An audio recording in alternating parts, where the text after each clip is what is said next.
मैं अनिल माटा वार्ड 14 से हूँ, एमसीयू लाडवा से। हमारा बिजनेस है टेंट हाउस का। हमने अपना भतीजा नशा चलो करता था, हम इसको कालका छोड़ के आए थे। पहले भी हम इसको कालका छोड़ के आए थे। कालका के बाद ये कहाँ शिफ्ट करते हैं हमें कुछ नहीं पता लगता है इनका। हमें तो ये महीने में फ़ोन आ जाता है इनका, भी पैसे दे दो। हम पैसे इनके जमा कराते हैं, नशा मुक्ति में दे आते हैं। अब भी ये पहले ये आ गया था लड़का हमारा, पिछले महीने फिर चला गया था। पिछले महीने हमने गया, हमने तो नगला के वहाँ क्या नाम का कालका जी के लिए भेजा था। कालका के बाद ये यहाँ ले आए, यहाँ रायपुर।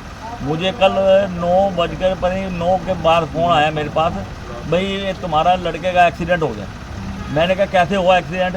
मैंने कहा आपको मैंने बोला था इनको, मगर 1 साल तुमने इनको बाहर नहीं निकालना बिल्कुल भी। कोई ये कुछ मर्जी गए हमारे बिना तुमने इनको निकालना नहीं। मैं कहा एक्सीडेंट कैसे हो गया, फिर उसका बाहर तुमने क्यों निकाला?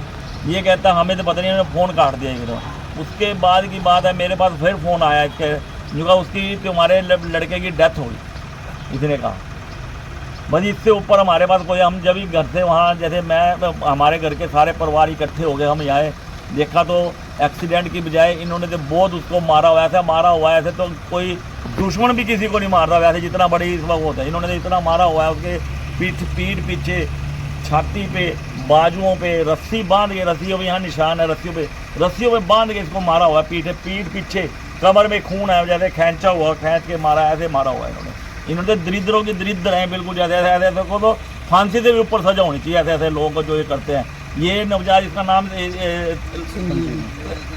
संजीवनी वो है जी, नशा मुक्ति, उसका नाम क्या जसपाल जी, जसपाल। और एक नवजोत है जी। इनके 2 जने हो रहे हैं, हरजोत 2 जने हो रहे हैं, 4 जने पार्टनर हैं। इन्होंने एक यहाँ बना दिया, एक और जाइए। लोगों का बेड़ा गर्क करते हैं, पैसे लेते हैं, उनको मारते हैं और उनको वो करते हैं। हर चीज़ का इन्होंने वो है। कभी हम तो ये सोचते मिलता है ये काम हमारे, हम तो नशा छुड़वाने के लिए भेजते हैं।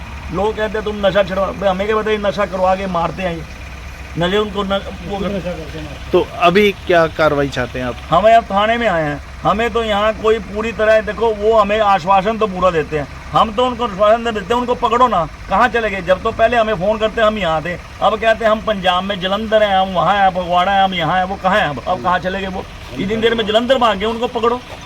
अंदर गया उन्होंने, वहाँ से वो DVR सब उठाया और सब चोरी कर, जैसे पाड़ के ले गए वहाँ के बक्से, लड़कों को लेके उठा से, एक लड़का भी नहीं वहाँ, सब लड़कों को वहाँ उठा के। उन्होंने क्या पता था हम चोर हैं, हमने ये मारा है इसको, वो सब कुछ वहाँ से उठा के ले। खाली पड़ा था वहाँ जी, बिल्कुल खाली पड़ा था वहाँ। 3 कुत्ते थे उनके, 3 कुतियाँ थी, 3 कुतियाँ रखी हुई है उन्होंने भोंकने के लिए वहाँ। वो है अंकित है। ये जो कल यहाँ पे हत्याकांड हुआ है, हम इसकी कड़ी निंदा करते हैं। यहाँ पर हमने अपने भाई को कालका सेंटर में, जो संजीवनी नशा मुक्ति केंद्र है, वहाँ पे हमने अपने भाई को नशा छुड़वाने के लिए छोड़ा हुआ था। वहाँ के जो ओनर हैं जसपाल जी, उन्होंने हमारी परमिशन के बिना हमारे भाई को यहाँ पर नागल के पास, जो ये मस्तपुर में जो सेंटर है, रसूलपुर में जो सेंटर है, वहाँ पर उनको शिफ्ट कर दिया। हमने उनको कड़े शब्दों में ये कहा गया था कि 1 साल से पहले हमारे भाई को बाहर ना निकाले। उसके बावजूद भी उन्होंने उसको सही तरीके से अटेंड नहीं किया। कल हमारे पास जब रात को 9:15 बजे फ़ोन आता है कि उनका एक्सीडेंट हो गया है, पर थोड़ी देर बाद ही हमें पता लगता है कि उनकी हत्या हो गई है। जब हमने यहाँ पे आके देखा तो उसके पूरे हाथ पैर कटे हुए थे, कमर पे भी काफ़ी चोटें आई हुई थी, पूरा शरीर उसका नीला पड़ा हुआ था। हम ये चाहते हैं कि प्रशासन से यही डिमांड करते हैं कि इस के पर कड़ी से कड़ी सख्त से सख्त कार्रवाई की जाए, और जो मौके की जो DVR है उसको हमारे सामने लाया जाए, ताकि हम भी पता कर सकते हैं, हर बंदे को हम उसमें देख सकते हैं भी किसने ये काम किया। और हम अपनी बॉडी तभी उठाएंगे जब हमें DVR, जब ये हमें DVR देंगे, जब हमारे आश्वासन देंगे, तभी हम अपनी बॉडी को लेंगे, पोस्टमार्टम कराएंगे। इससे पहले हम वरना हम यहीं पे धरना देंगे। आकाश जी, आकाश माटा।